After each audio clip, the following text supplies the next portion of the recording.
అనేక సందర్భాల్లో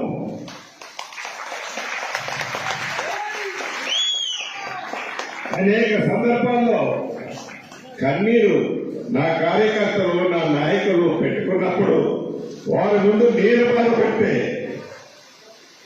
వారు బాధపడతారని దిగమింగుకొని ఒంటరిగా ఉన్నప్పుడు ఆ కన్నీరు కాచుకునేవాడిని. ఆ కష్టం ఒట్టిగా పోలే. ఇది మీకు ఎందుకు చెప్తున్నానంటే ప్రతి కష్టం వెనక సుఖం ఉంటది, ప్రతి సుఖం వెనక కష్టం ఉంటది.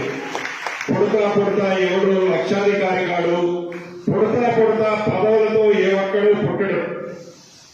మనం నడిచే నడక, మన ప్రవర్తన, మన మంచితనం ఎప్పటికీ మనకి శ్రీరామ లక్ష్యలాగా ఉంటాయి.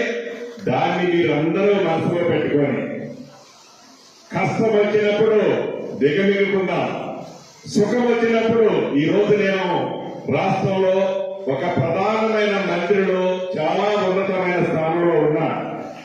ఇంతమందిలో ఈ రోజు ఎందుకు ఎమోషనల్ అయ్యానంటే ఆ రోజైతే దానికి అర్థం లేదు. ఈ రోజైతే ఆ ఎమోషనల్ కి అర్థమేంటో మీరు అందరూ గ్రహిస్తారని ఇక్కడ అయ్యా. ఆ రోజు నేను బాధపడితే నా ఎమ్మటున్న లక్షలాది మంది అభిమానులు భీమవరం అవుతారు. అందుకే ఆ రోజు ఎప్పుడో కూడా నేను కన్నులు ఇంత కూడా చెమ్మగిల్లనిలే. ఈరోజు ఇందాక అన్నట్లు ఇదే అధికారులు అనేక మంది నన్ను నమ్ముకున్న వాళ్ళని ఇబ్బంది పెట్టారు.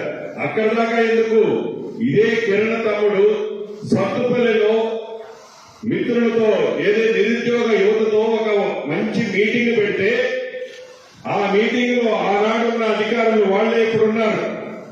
వాళ్ళ మీద అనేకమైన కేసులు బుక్ చేశారు. అంటే బిక్కు అనుకుంటే నా ఎమ్మడి తిరిగే కార్యకర్తలు అభిమానులు కూడా ఆనాడు గడిపారు. ఈనాడు నా యొక్క పదవి వచ్చింది, ఈనాడు మన రాజ్యం వచ్చింది, ఈనాడు ఇందిరమ్మ ప్రభుత్వం వచ్చింది. ఇందిరమ్మ ప్రభుత్వంలో స్వేచ్ఛమైన గాలి పీల్చుకుంటున్నాం. స్వేచ్ఛగా మనందరం అరాజకత్వం ఉండదు, మనసుని నొప్పించేది ఉండదు. మంచి పరిపాలన, స్వేచ్ఛ, ప్రతి ఒక్క వ్యక్తి స్వచ్ఛందంగా మంత్రిని గాని